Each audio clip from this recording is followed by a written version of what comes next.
네, 강프로입니다. 두산 에너빌리티 보겠습니다. 자, 금요일 날 끝났습니다. 한 주가 끝났고요.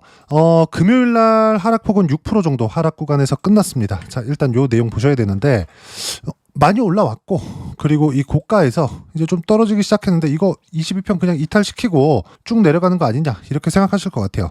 절대 그렇지 않다. 제가 이쪽 구간에서 제가 원래 저가에 매수를 안 하잖아요. 근데 정확하게 요쪽 그쵸? 4월 10일 날 매수를 한 경우가 있었습니다. 왜 그랬을까요? 시장 외적인 내용의 하락 구간이 발생을 했기 때문에, 종목의 하락이. 주식시장에서 하락하는 이유는 두 가지예요.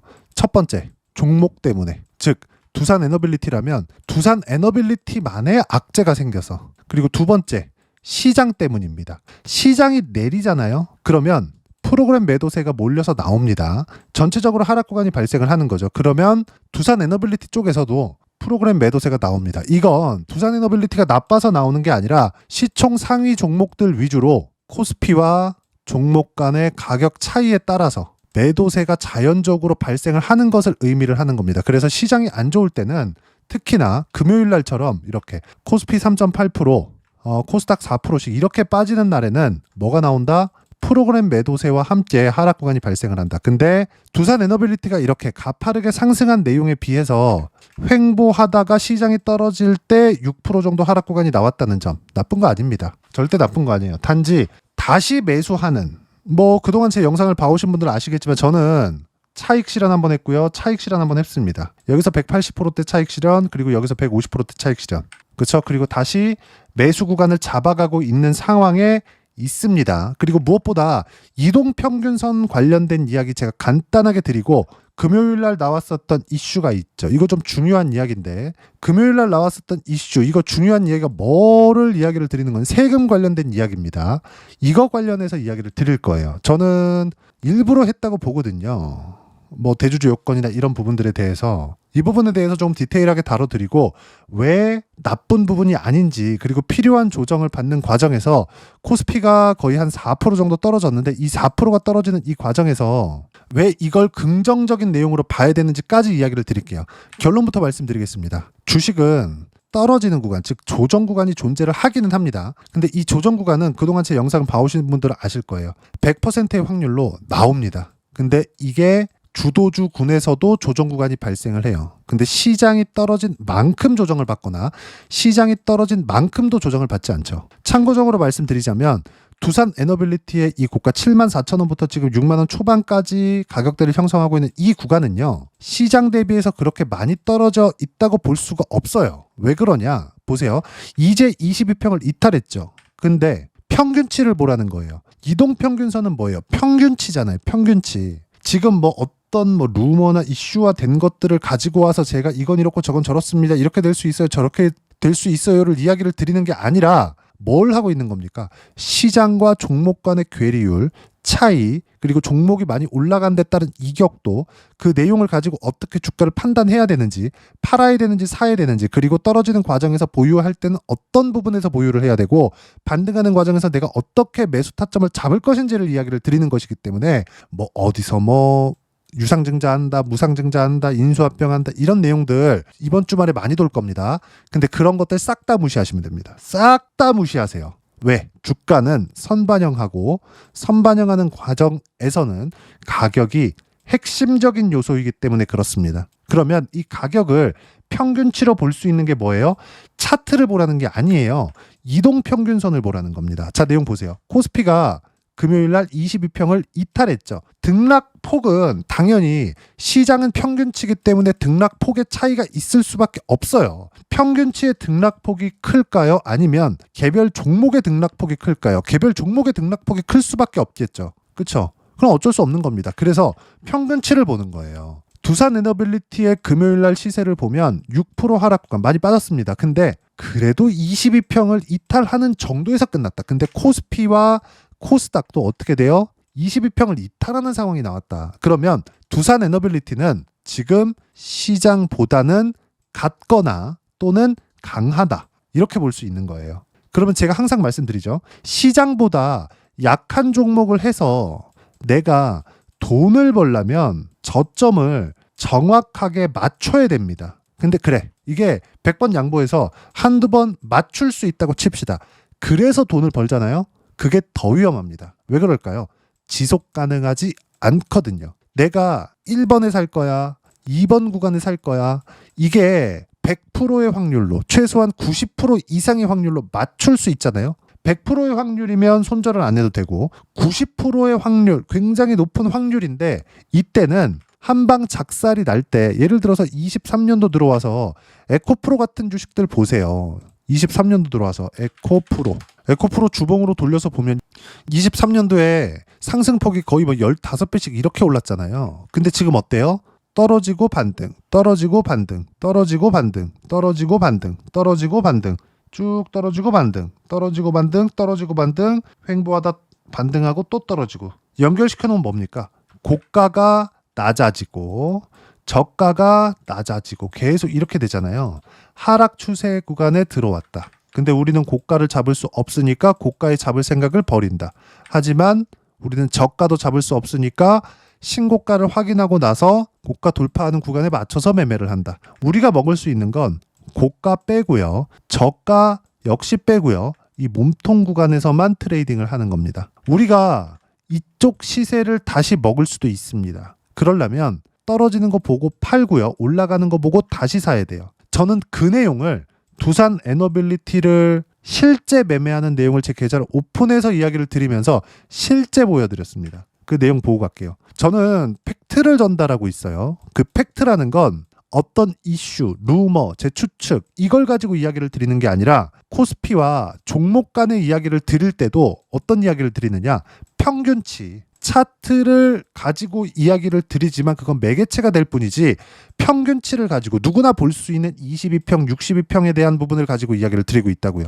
어떤 패턴이 나왔을 때 하라는 건 딱 하나예요. 신고가. 왜? 주식시장은 그 틀 안에서 움직이니까. 그러니까 유일하게 전 팩트를 전달해 드리는 겁니다. 소식을 가지고 와서 이것 때문에 올라갈 거예요. 안 올라가면 네가 책임지니? 이거 아니잖아요. 내가 스스로 할 수 있어야 된다고요. 그래서 이걸 배우라고 알려드리는 겁니다. 자, 내용 계속합니다. 두산 에너빌리티. 자, 실제 내용 한번 볼게요. 어떻습니까? 저가에 살라는 노력조차 하지 않죠. 근데 여기 보세요. 여기 4월달이거든요. 저가에 매수됐죠. 이게 제가 아까 전에 첫 번째 이야기를 드렸었던 내용이에요. 주가가 빠지는 데 있어서는 두 가지 내용이 필요하다고요. 첫 번째, 시장이 나빠서. 두 번째, 종목이 나빠서. 근데 두산 에너빌리티의 원전 관련된 내용, AI 관련된 내용, 그쵸? AI로 인해서 에너지가 과하게 필요하다는 내용, 이런 내용들이 바뀐 점이 있나요? 없잖아요. 근데 바뀐 게 딱 하나 있죠. 가격이라고요. 두산 에너빌리티 올라왔잖아요. 많이 올라왔잖아요. 근데 이런 부분들을 올라오고 나서 확인을 해야 된다고요. 그래서 첫 번째 매수할 때는 종목만의 가격을 확인해서 매수를 한 겁니다. 근데 이거 두산 에너빌리티의 문제가 아니라 시장 관련된 문제 때문에 빠지네. 그러면 뭘 해야 됩니까? 당연히 시장이 반등을 확인하고 나서 매수 구간을 잡아야 되고, 그게 딱 여기 4월달 구간입니다. 이때 미증시가 어느 정도까지 하락 구간이 나왔냐면 보세요. 3일 동안 여기 보세요. 4월 3일 6% 나스닥이 이렇게 빠졌다고요. 그리고 그 다음날 4월 4일 또 6%, 5.8%니까 6%죠. 이틀 동안 거의 뭐 13% 정도 빠진 거죠. 그리고 그 다음날 시가 한 4% 정도 하락했고 장중저가 마이너스 5% 찍었습니다. 3일 더하면 거의 한 18%대 정도의 하락 구간이 발생을 한 겁니다. 근데 이렇게 가파른 하락 구간이 발생한 그 구간이 어디예요?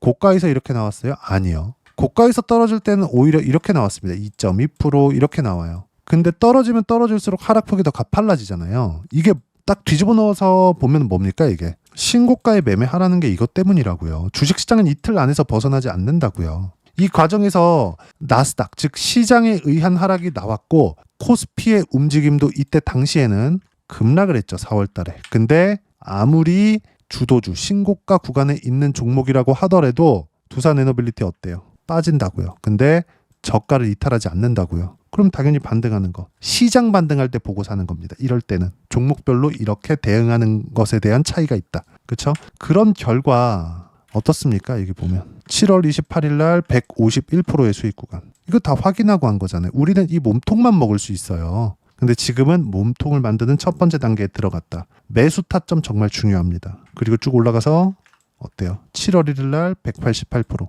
확인하고 매매를 해야 이런 정도의 수익 구간이 나온다고요. 세 자릿수 수익이 넘어간다? 그러면 시장이 좀 도와줘야 됩니다. 근데 지금 시장이 도와줄 수 있는 구간이에요. 그리고 실제 6월달, 7월달은 시장이 좀 도와주기도 했었습니다. 근데 그 시장이 도와주는 것에 대한 찬물을 끼얹었어요. 그게 이 내용입니다. 증시 급락에 놀란 여당, 김병기 양도세 대주주 기준 상향 검토. 대주주 기준을 다시 상향하겠다. 이 내용 잠깐 드리겠습니다. 조금 디테일하게 할 거예요. 그래도 자, 대주주 기준을 상향한다? 그러면 세금을 높이는 것 같잖아요. 살짝 흘렸어요. 야, 대주주 기준 다시 낮춘다? 그러면 대주주 범위가 확대되는 거예요. 돈이 1억 있는 사람이 많을까요? 10억 있는 사람이 많을까요? 100억 있는 사람이 많을까요? 당연히 1억 있는 사람이 많죠. 그렇죠? 적으면 적을수록 그 비율 자체가 늘어나잖아요.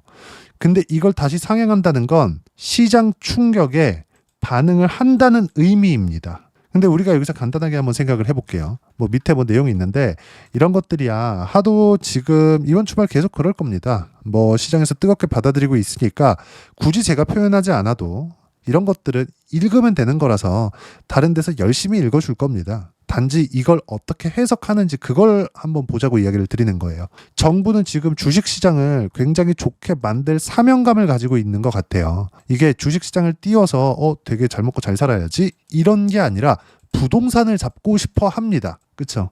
이걸 뭐 세금 관련된 내용이나 이런 부분도 있겠지만 뭐가 발생하고 있는 거냐? 대출을 조이고, 그렇죠? 이거를 거의 뭐 확실하게 조이고 있죠. 그래서 추가 대책에 대한 준비를 만지작거리고 있고 대체 투자처를 만들어내고 있습니다. 그리고 그걸 금융시장, 왜? 금융시장이 활성화됨에 따라서 기업들의 자금 순환도 더 활발해질 수 있거든요. 그리고 여기서 정상적인 시장, 그쵸? 해외 자본이 들어와서 충분하게 이걸 되게 오해하시면 안 되는 게 해외 자금이 들어와서 주식을 활성화시킬 수 있게 만들어주잖아요. 해외 자본이 들어와서 나갈 때 충분한 수익을 가져갈 수 있겠죠. 근데 그 과정에서 개인 투자자들이 큰 돈을 벌 수 있습니다. 상법 개정은 필요합니다. 그러니까 이런 첫 번째 단계를 거치고 나서 금투세를 시행하자 이 첫 번째 단계가 들어간 거예요. 근데 우리가 여기서 한번 생각해 보자고요. 자, 금투세 있죠. 금투세는 뭐예요?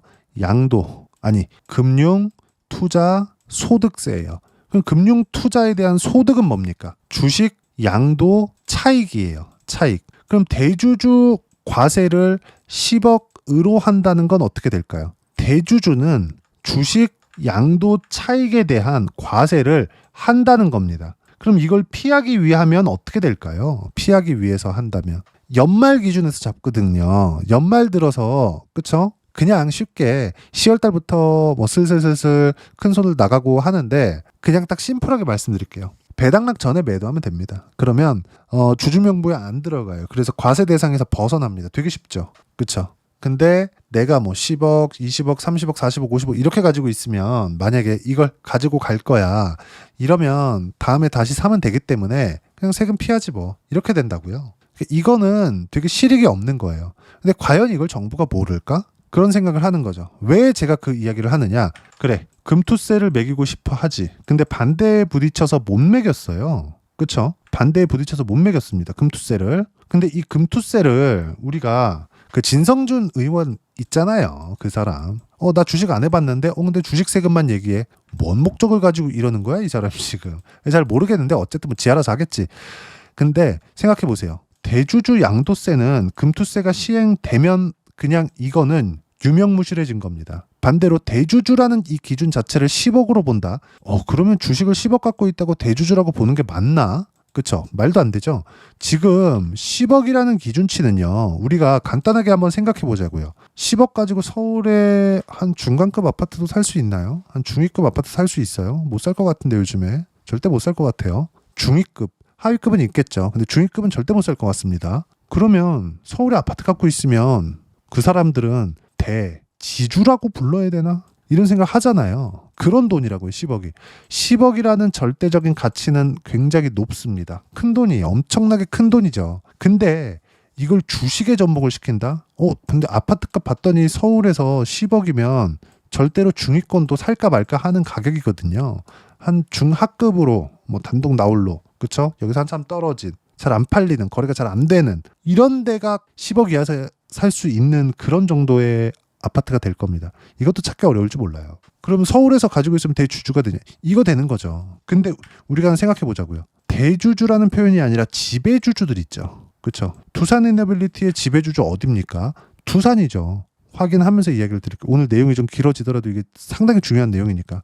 두산이잖아요. 그럼 두산 파보면 되겠지만 힘드니까 그냥 요 사람들이 다 지배하고 있구나 이거예요. 이 지배주주들은요. 뭐 대주주 요건을 뭐 10억을 하나 50억을 하나 100억을 하나 상관이 없어요. 이 사람들은 원래 경영권 프리미엄을 받기 때문에 그렇죠. 경영권 프리미엄을 받는단 말이죠. 만약에 매각을 할 때 뭐 두산그룹에서 뭐 매각할 일은 없다고 보시는 게 맞겠지만 이 사람들은 매각할 때 당연히 세금을 냅니다. 그러니까 지배주주하고는 상관이 없어요. 지금 뭐 대주주 양도세 어쩌고저쩌고 하면서 뭐 다시 10억으로 강화시킨다고 하는데 이거는 부자 감세가 아니라고요. 근데 이걸 모를 거라고 생각하지 않아요. 진성준 그 사람 말고는. 근데 실제 한다? 단지 주식시장이 너무 가파르게 올라갔고 5,000포인트를 보내면서 그쵸? 주식시장에 대한 활성화를 이끌어내려고 했는데 주식의 특성상 올라가면 급락하는 부분들이 있을 수밖에 없으니까 약간 좀 컴다운, 시킨 게 아닌가. 전 그렇게 판단을 합니다. 그렇게. 그리고 이런 부분들이 없다고 하더라도 대주주 요건이 변화하는 기준이 2010년 초반까지는 100억, 그 이후에는 50억으로 떨어졌고 그리고 나서 문재인 정권 때일 겁니다. 10억으로 낮췄어요. 박근혜 정권 때인가? 이때 10억으로 낮췄습니다. 그리고 나서 전 정부에서 50억으로 다시 상향을 했죠. 근데 전 정부에 50억으로 상향한다고 주식시장 좋았나요? 안 좋았잖아요. 결국에 에코프로가 올라가고 성장 때문에 그쵸? 그리고 반도체 뭐 하이닉스나 한미반도체 이런 종목군도 올라가고 이런 것들 뭐예요? 전부 다 AI 관련된 성장 때문이잖아요. 주식시장은 이틀 안에서 돌아간단 말이에요. 이 부분에 대해서 이야기를 드리고 있는 겁니다. 결론이 뭐냐? 두산 에너빌리티는 다음 주에 매수 타점 나옵니다. 그리고 이제는 62평을 만나는 게 기정사실화되어 있어요.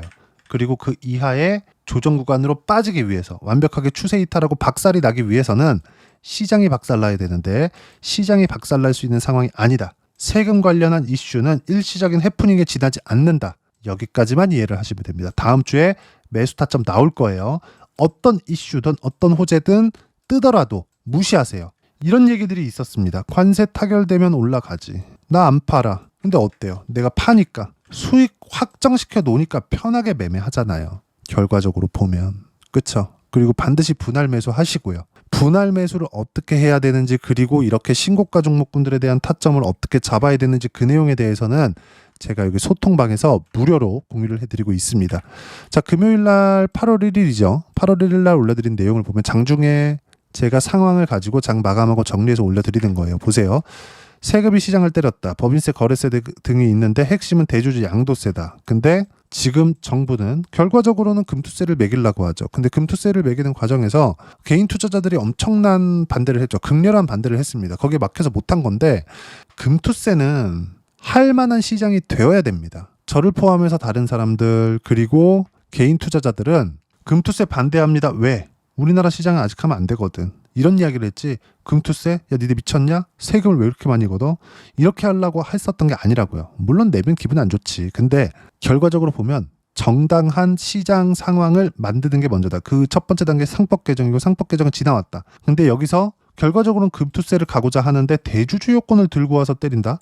이게 아니라는 거죠. 그쵸? 왜? 금투세가 되면 어차피 금투세, 금융투자소득세, 양도차익소득세란 말이에요. 근데 이거 뭐예요? 대주주 10억 이상은 금투세야. 이거 이야기하고 있는 거라고요.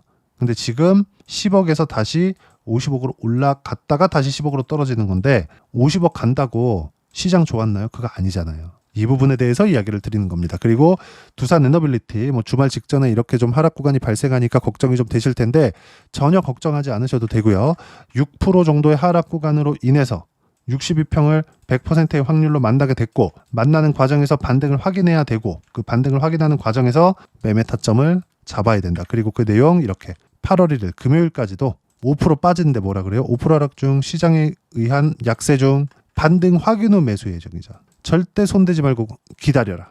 이렇게 실시간으로 코멘트를 합니다. 그리고 이 모든 내용들은 여기 소통방에서 무료로 공유를 해드리고 있으니까 구독과 좋아요 눌러주시고요. 댓글 하나씩 달아주시면 무료 입장 가능하고요. 입장 링크는 여기 010-8713-1916으로 구독이라고 문자 보내주시면 소통방 입장 링크 순차적으로 공유를 해드리도록 하겠습니다. 자, 그럼 소통방에서 진행하는 내용 똑같이 따라서 매매를 했을 때 어느 정도까지 수익 구간 만들어낼 수 있는지 그 부분입니다. 자, 내용 보세요. 180% 언제? 7월 1일 날. 언제 샀어요? 신고가. 가격 확인. 그리고 여기 4월 달에 운 좋게 저가를 잡았지만 뭐 때문에 봤어요? 시장이 빠졌으니까. 시장에 의한 하락. 두산에너빌리티 외적인 문제에 의한 하락. 그럼 우리가 어떤 부분을 봐야 돼요? 딱 한 가지만 보면 되죠. 시장 반등. 시장 반등을 보고 샀을 때 저가 구간에서 잡을 수 있었다. 그런 결과 7월 1일 날 188%.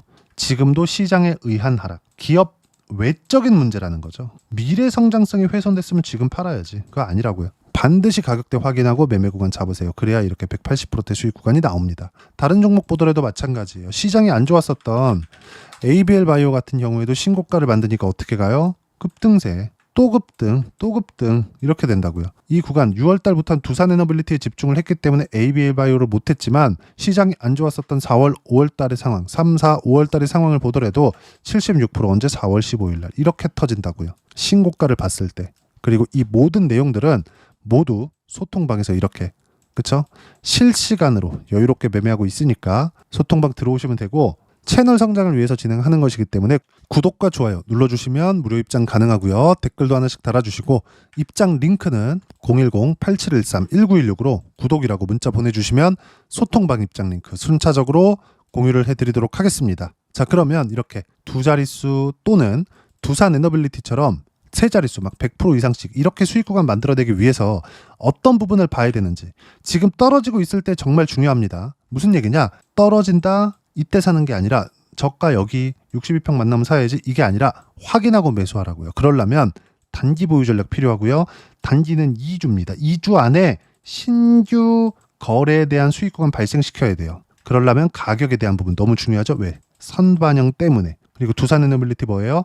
선반영 종목. 즉 주도주인 신고가 종목이라고요. 그렇죠? 그러려면 2주 안에 수익 볼 수 있는 단기 보유 전략이 필요하다. 이 내용도 무료로 공유를 해드리도록 할 테니까 구독과 좋아요 눌러주시고요.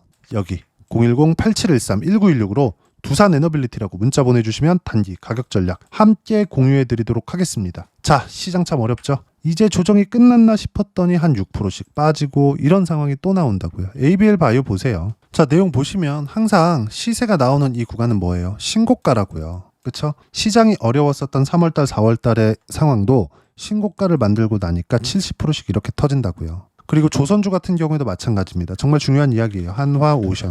내용 보시면 어때요 이거? 한화오션. 매수하고 더 올라가잖아요. 근데 한화오션을 제가 삼성중공업하고 같이 샀거든요.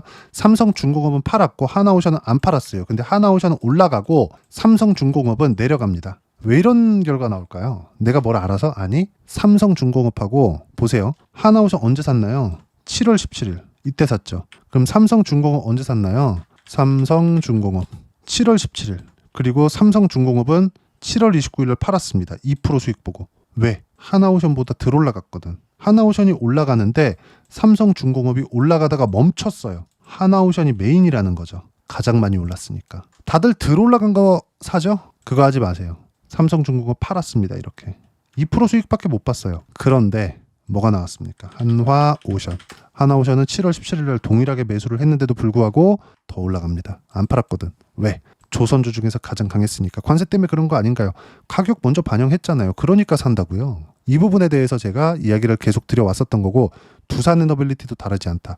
두산에너빌리티도 이렇게. 그렇죠? 이런 식으로 어떤 식으로 타점 잡고 매매를 해야 되는지 제가 소통방에서 무료로 실시간 타점을 공유하고 있으니까 구독과 좋아요 눌러주시고요. 댓글 하나씩 달아주시면 무료 입장 가능하고요. 여기 입장 링크 그렇죠? 여기 확인해서 들어오시면 되고 무엇보다도 두산에너빌리티 6% 빠졌는데 절대 팔 때가 아닙니다. 매수할 수 있는 가격대 잡아야 되고 이 가격을 잡는 과정에서 원전 그리고 시장 주도주 중에서 어떤 종목군들을 공략해야 되는지 제가 딱 한 종목만 준비를 해놨으니까 영상 끝까지 시청하시고요. 모든 분들이 성공 투자하셨으면 참 좋겠습니다. 네, 주식 투자를 할 때 항상 체크해야 될 부분이 있습니다. 자, 제가 영상 초반부에도 이야기를 드렸지만 항상 주식 투자에서의 시세, 즉 주식 시세는 가격이 먼저 반영한다는 점입니다. 자, 어떤 호재나 악재를 찾으실 텐데 그런 호재나 악재를 찾아서 우리가 매수와 매도를 반복했을 경우에는 주식 시세가 올라가는 과정에서 꼭 내 것만 털리고 올라가는 경우가 비일비재했을 겁니다. 제가 매매를 했었던 종목군들 중에서 어떤 식으로 시세가 진행되고 연결이 되기 시작했었는지 그 부분에 대해서 한번 체크를 해보고 넘어가도록 하겠습니다. 자, 제가 먼저 조회를 눌러서 이야기를 드릴 텐데 이렇게 조회를 눌러서 먼저 보여드리는 건 조작이 불가능하다는 걸 먼저 보여드리는 거고요. 자, 내용 한번 보겠습니다. 자, 재룡산업 시세 구간, 올라가는 구간 확인하고 나서 매매를 한 경우에 34%대 수익 구간. 자, 다음 종목 한번 보겠습니다. 한화오션 신고가 이후에 다시 상승하는 구간, 그리고 수익 구간은 57%까지 늘어나는 부분이 있습니다. 공통점이 있다는 겁니다. 먼저 돌려보면서 이야기를 드리도록 할게요. ABL 바이오. 자, 이것조차도 마찬가지죠. 시세 이후에 다시 큰 폭의 급등 구간, 그리고 76%까지 시세 구간이 발생했다는 점. 어떤 종목이든 가격대가 올라가는 부분이 먼저 나왔다는 게 핵심 포인트예요. 자, 다음 종목 보겠습니다. 자, 자람 테크놀로지입니다. 어떻습니까? 이것조차도 마찬가지죠. 74.8%의 수익 구간을 냈는데 단 3일 걸렸습니다. 시세가 나왔었던 구간은 동일하게 신고가 이후에 발생했다는 점. 그리고 마지막으로 두산 에너빌리티. 두산 에너빌리티도 계속해서 상승 구간을 만들어가고 있지만 당연히 신고가 이후에 시세가 나오고 있다는 점. 호재나 악재 때문에 이 내용으로 인해서 주가가 올라가는 것은 맞지만 어디든 간에 가격이 먼저 반영하는, 즉 신고가 구간 이후에 50%, 60%, 70%대 수익 구간이 나올 수 있다는 점. 자, 우리가 세력들도 아닌데 계속해서 시장을 추적 관찰할 수 없겠죠. 가장 효율적으로 볼 수 있는 방법에 대해서, 그리고 거기에 맞는 종목을 딱 한 종목만 준비를 해왔습니다. 자, 첫 번째 주도주 공유에 대한 부분인데 수익률 기대치는 15에서 30% 안쪽으로 잡는다. 물론 추가적으로 상승할 수도 있겠지만 허황되게 200% 올라간다, 300% 올라간다, 이렇게 보기 위해서는 우리가 충분한 시간 투자가 필요합니다. 하지만 우리가 정작 조정이 오기 전에 안정적으로 보유할 수 있는 그 시간은 길어봤자 2주 안에 끝내야 되는데 그 안에 나올 수 있는, 조정 구간까지 포함해서 나올 수 있는 수익률 기대치는 15에서 30%가 적당하고 시장에 도움이 있었을 때 추가적으로 상승을 하는 겁니다. 자, 그러면 이 세 가지 조건을 만족해야 됩니다. 자, 첫 번째, 직전 3개월 가장 강했었던 업종. 아까 전에 말씀드렸죠? 신고가 구간에 있었던 종목군들이라는 점. 자, 그리고 3개년 연속 순이익, 즉 단기 순이익 전망치가 증가하는 거지 실제 실적이 좋아지면 주가는 이미 높은 위치에 있는 겁니다. 단순히 가격이 올라갔다고 해서 높은 위치에 있다는 게 아닙니다. 무슨 얘기냐? 실적이 올라간 만큼 주가가 그만큼 올라와 있다면 그건 비싼 주식이 되겠죠. 앞으로 나올 수 있는 예상치에 대한 실적보다 주가가 더 낮은 위치에 있어야 돼요. 하지만 가격이 올라가는 건 다른 거다. 그래서 전망치가 증가한 종목을 찾자. 자, 그리고 가장 중요한 점. 올라가려면 돈이 필요하겠죠. 즉 매집봉이 들어와서 가격대를 올리고 외국인이나 기관들, 즉 세력들의 미친 매집 구간을 확인을 해야 된다. 자, 그럼 어떤 종목이냐? 제가 이렇게 준비를 해왔고요. 자, 주도주 공유. 아까 전에 말씀드렸죠. 15에서 30% 2주 안에 낼 수 있는 수익률에 대한 기대치입니다. 자, 그리고 이렇게 준비해온 종목에 대한 부분은 자, 폭등 전에 꾸준하게 매집 구간이 발생했다는 점, 그리고 상승하는 구간에서도 계속해서 거래 대금이 늘어나고 있었다는 점, 그리고 직전 3개월 내 신고가 돌파 종목. 그쵸? 분명히 시장이 어떤 상황이든 간에 주가가 올라가는 상황이 나와야 되고 올라가는 과정 안에서 반드시 거래대금은 늘어날 수밖에 없습니다. 자, 그리고 지금 현재 시세가 나오기 전 마지막 매수 기회 구간에 있습니다. 여기서 가장 중요한 건 올라가는 구간에서 거래가 늘어난 거 보이죠? 그리고 옆에 제가 세력들의 매수세를 체크한 내용을 보시면 올라가는 구간별로 거래대금이 늘지만 올라갈 때 외국인과 기관의 매수세가 지속적으로 들어왔다는 점. 이 구간에서 제가 종목만 드릴 수도 있겠지만 어떤 식으로 타점을 잡고 매매를 해야 되는지 소통방에서 함께 진행을 하고 있고요. 소통방은 모두 무료로 진행하고 있습니다. 물론 종목만도 따로 드리겠지만 등락하는 과정에서 어떻게 타점을 잡아야 되는지 그런 부분 소통방에서 진행하고 있으니까 여기 010-8713-1916으로 주도주 라고 문자를 보내주시면 제가 강프로의 소통방도 함께 초대를 해드리면서 지금 2주 안에 15에서 30% 수익률에 기대되는 주도주를 공유해드리도록 하겠습니다. 자, 항상 어려운 주식시장이지만 제가 준비한 이 종목 받아가셔서 모든 분들이 큰 수익 내셨으면 좋겠습니다.